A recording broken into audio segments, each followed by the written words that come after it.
Here we are, another week. Another week. We're back at it. We are.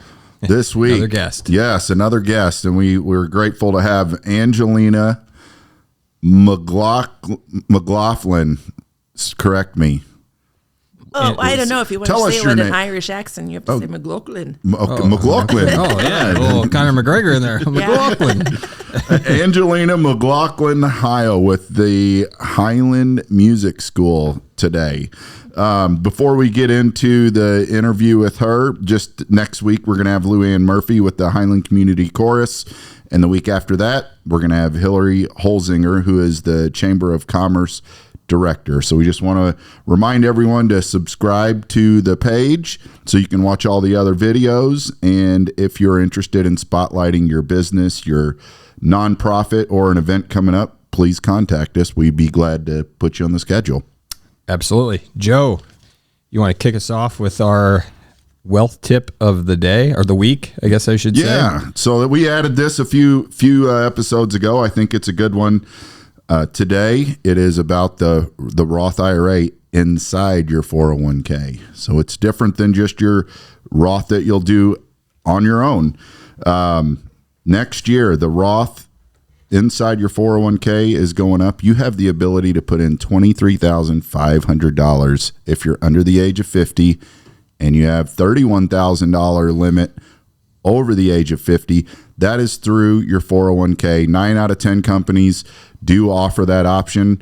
As people come in, it's kind of the first thing we talk about is make sure that they are opted into that if it's fits in their tax strategy. But those are some really high levels of being able to put some tax-free money, tax-free growth money into the Roth 401k. So, and you also can do an individual Roth if you fall under the income limit. So you can actually do both. So it's kind of a Roth story today. Take advantage of the 401k inside your Roth. If you have any questions, feel free to contact your advisor or myself. Awesome. I didn't know that. So we're going to go into our health tip, and with all the candy and all the things that are around for the next couple months, I like to really simplify this, and a lot of people tell me this sticks in their head fairly often, so I'm just going to go with this one today. If it sucks, don't eat it. Man, yes. It's and to get a little bit of context to that, how often have you grabbed a cookie, a piece of candy, and you ate it, and you're like, that wasn't even any good, and you finished it anyways? And we've been there. I've been there. Thanksgiving's coming, so great tip. So Thanksgiving's coming. All the Halloween candy. How many shitty pieces of Halloween candy have you eaten and been like, I don't even like Smarties. Candy corn, which Gross. Who likes any of those things anyways? Gross. But apparently people do. So anyways, we'll leave it at that. If it sucks, don't eat it. Love it. Keep that in mind. Angelina, what do you think about that?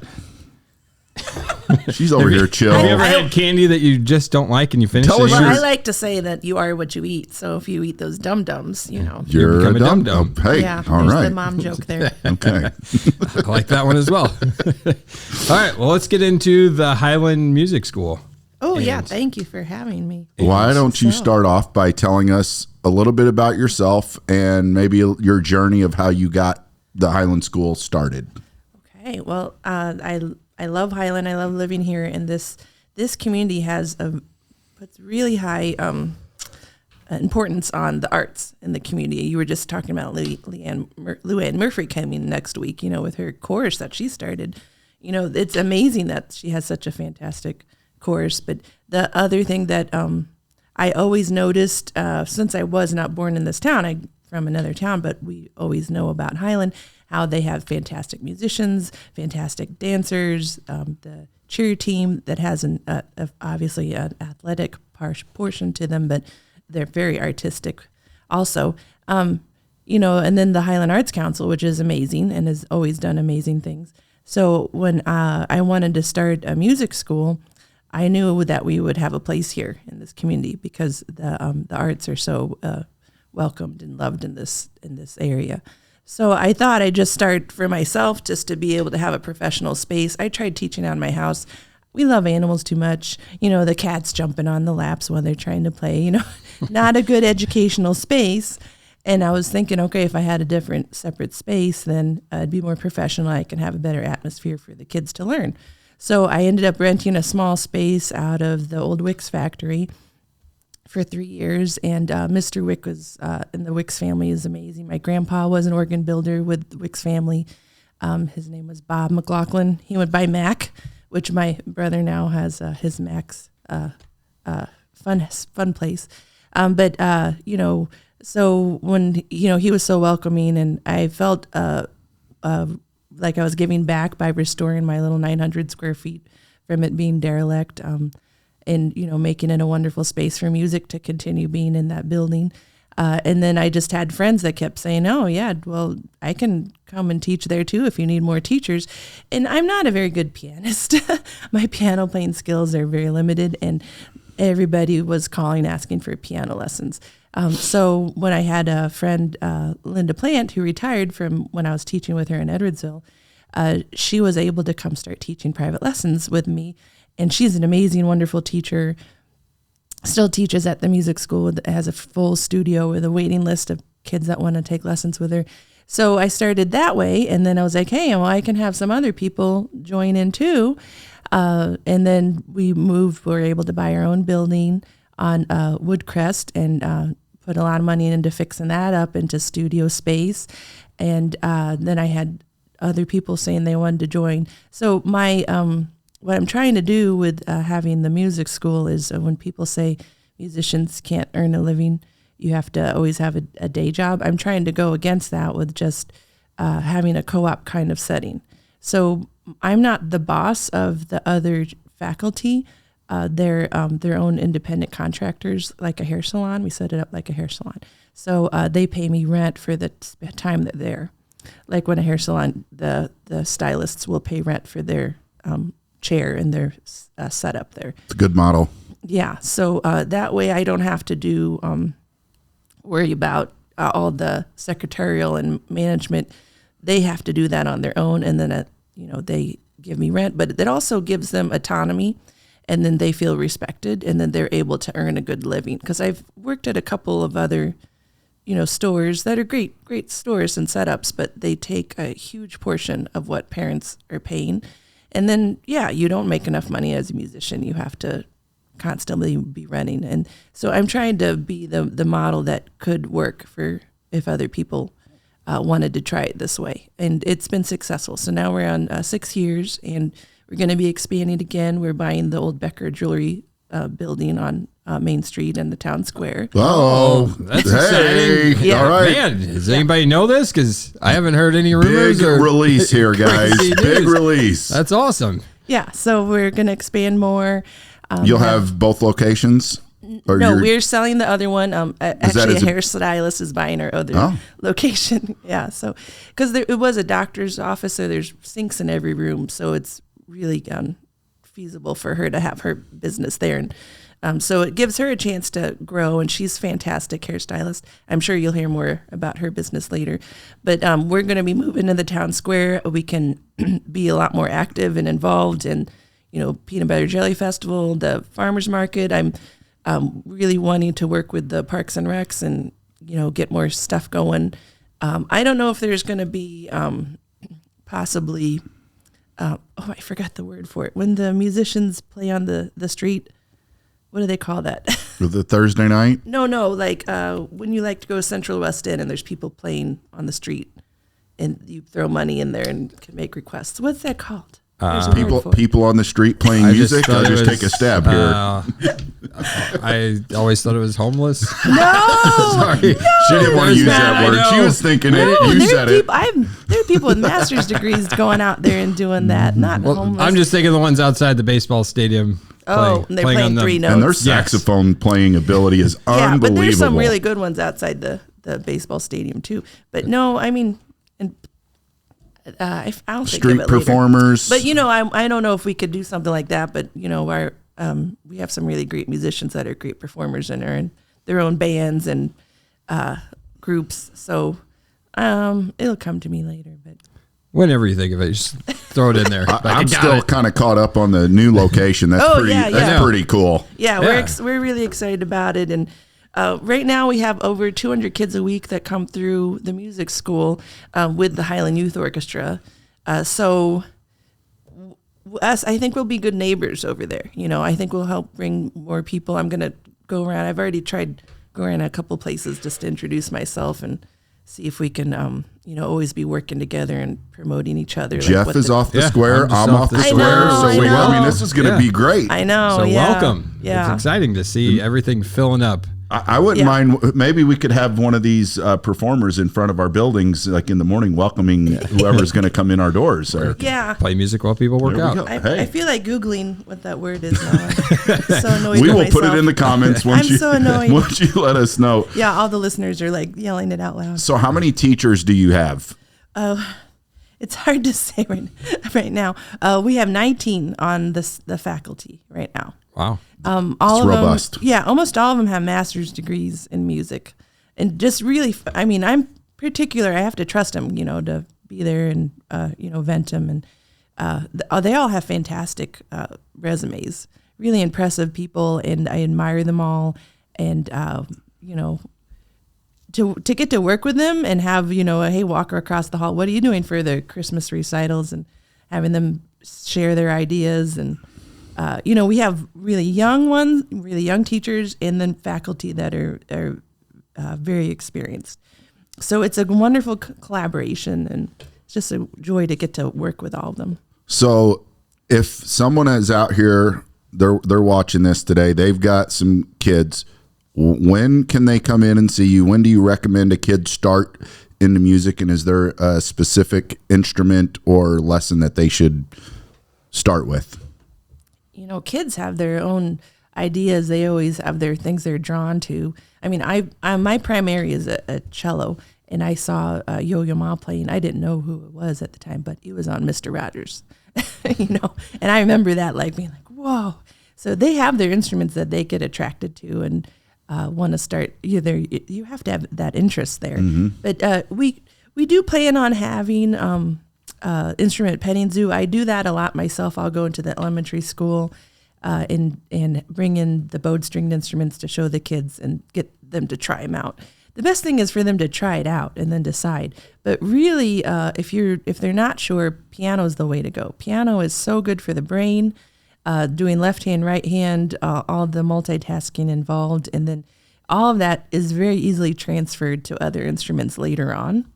Or if they want to later take up singing as well, it perfectly. You can accompany Jeff, yourself. you're going to be taking piano lessons, so this can enhance your.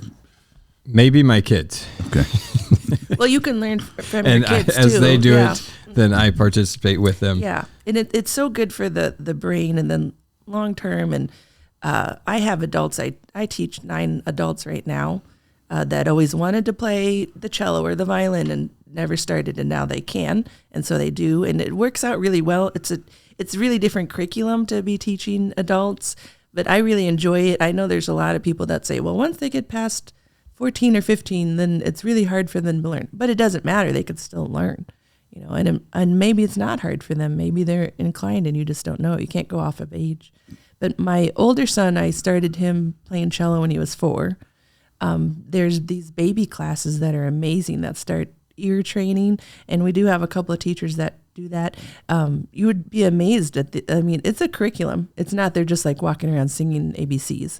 They're actually teaching ear training, identifying, listening to pitch, all that stuff that you don't even realize that babies up to age 4 do.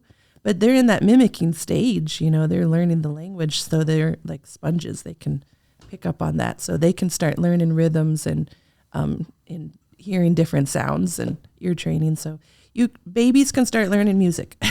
And so you have adults too. Yeah.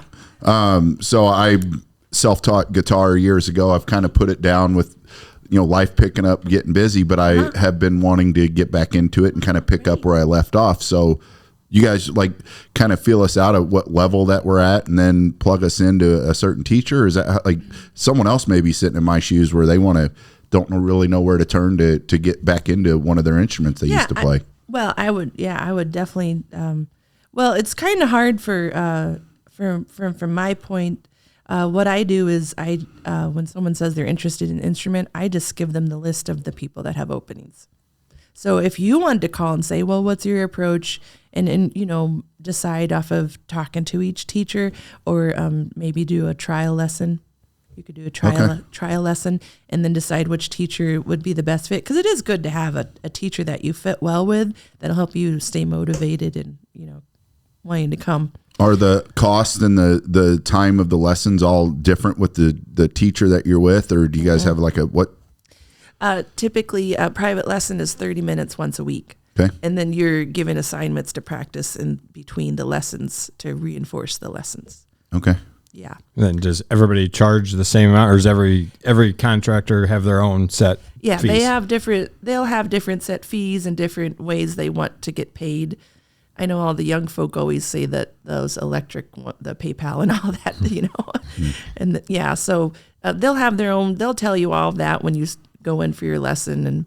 And, if you could do, committing yourself to taking the lessons is really important. And even with the kids, I usually have a conversation with my first students and say, hey, you really need to give this a whole year before you decide if you want to switch instruments or what you want to do, because it's not easy and it can be discouraging, but that's another part of learning an instrument is you're learning grit. You're learning to stick with it. And when you work hard, you'll get results. It's not instantaneous. And I think that's hard nowadays with the kids because they do those video games and those short videos that my son's addicted to. What do they call those? They flip and they watch the. Here we go again. Yeah. I think there's no shorts.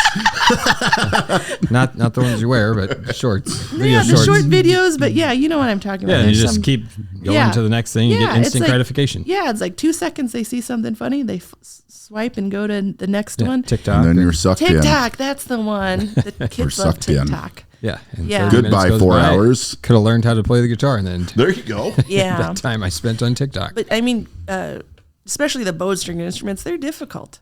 You have to stick with it for a while before you can really get an idea, if this is something you don't want to do anymore. But kids, I think kids listen to parents a lot more than what parents realize. And this comes from me taking child psychology classes and stuff for my educational certification, that if you say the expectation is this, and when they start whining, I don't want to practice, well, you're committed to this for the year, so this is part of your homework. You can't quit science class, you can't quit math class, this is a class where you're learning, and this is the expectation. And sometimes parents don't do that. They'll think, I don't want to pressure them. But I mean, my own kids have gone through this, and my older son now is 20, and he plays in a really great cover rock band, and plays in the St. Louis Symphony Youth Orchestra. So he's not majoring in music, and he doesn't want to do it as a career, but he's achieved a high level. So just saying, hey, we'll talk about it later, don't make it to do, that worked with my kids. So I don't know, it doesn't work with all kids. And of course the parents know best, but that's one thing I would recommend is if you do invest in taking the lessons that you say, hey, can you at least give it a year? And then they can get a lot more benefit from it. And then they're getting a lot of self-discipline that way. Do you have the instruments at your school for the parent that doesn't have that at their home? No, we don't sell instruments. We don't have any sales. Do you provide them, like if I wanted, you got a piano there, right? Oh, yeah. For piano lessons, there's pianos there. But for the instruments like guitars, violins, we don't sell any instruments. We don't have a rental program. All Highland Music School offers is the service of lessons. So have your equipment beforehand. Or the different teachers can recommend places. I know for me, buying online is not always the best with the violins and the cellos, because what you get is sometimes a little bit not good quality. But that's not always the case. But I would. I mean, before somebody goes out and buys something, would you recommend that they meet with their coach and get their opinion on what piece of equipment and where to get it from? Yeah. I mean, the teachers always can help with that situation. Yeah. Or I might know someone that's selling a good violin, something like that. But for my instruments, they have to size to the size of the child.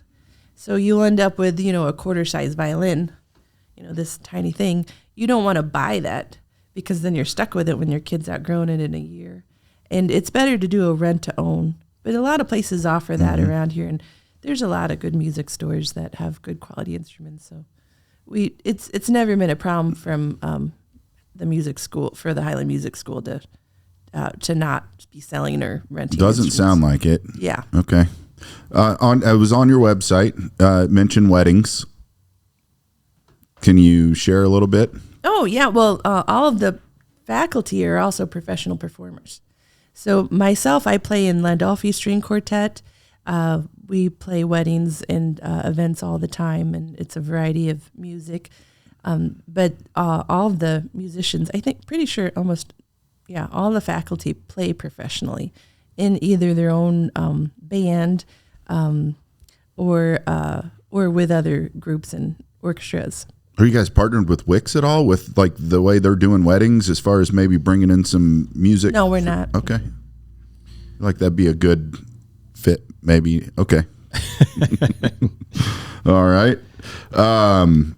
So, and also you guys sell gift certificates as well. So if someone wants to, we're getting ready to get into holiday season.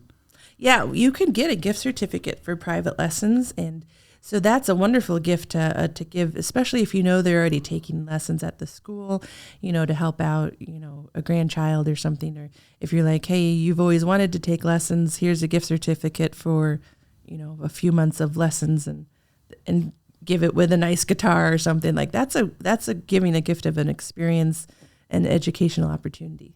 Is that easy to get? Does somebody need to contact you? Can it be done online? Just contact me, and I have them. Okay, so they don't need to contact the individual person to get a gift card? No, I have those, but they can give them to any teacher any so faculty. You have a universal. Yeah. Okay. Yeah, and it counts.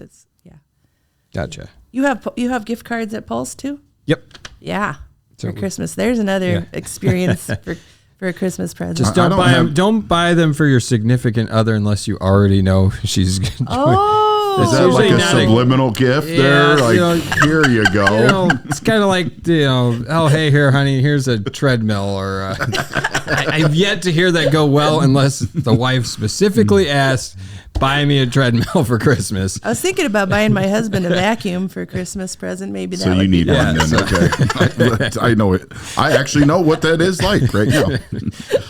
No, but that would be great to go as a couple, for yours. Yeah, there we go. So if you are going to buy your wife one, make sure you're joining her as well. Sure. So incognito. I'll encourage that aspect of it. But don't just buy your wife or husband a gift card to the gym. Those usually don't go over well. Good stuff. Joe, you got any other questions that you want to ask Angelina? No, I think it was pretty insightful for me. Even mentioned my son just started there on Monday, so we're going through that kind of new onboarding process. But I've learned a lot. I actually will probably end up getting in touch with your school and try to pick the guitar back up. So this was a good interview for me, and hopefully there's other folks out there that aren't like Jeff that love music and want to get involved. And you could do duets with your son.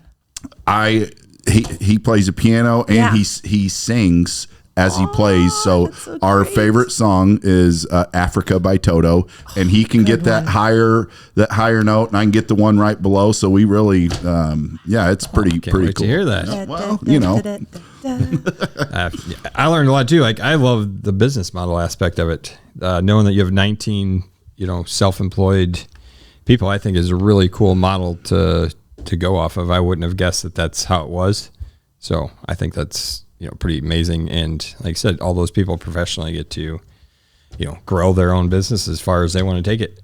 So to me, that's really cool. So, like I said, if anybody has any questions about the Highland Music School, got something. Busking. Busking? It's called busking. B-U-S-K? Busking. When you're on the street corner with your case open playing music, it's called busking. Okay. And people walk by and threw $1 in.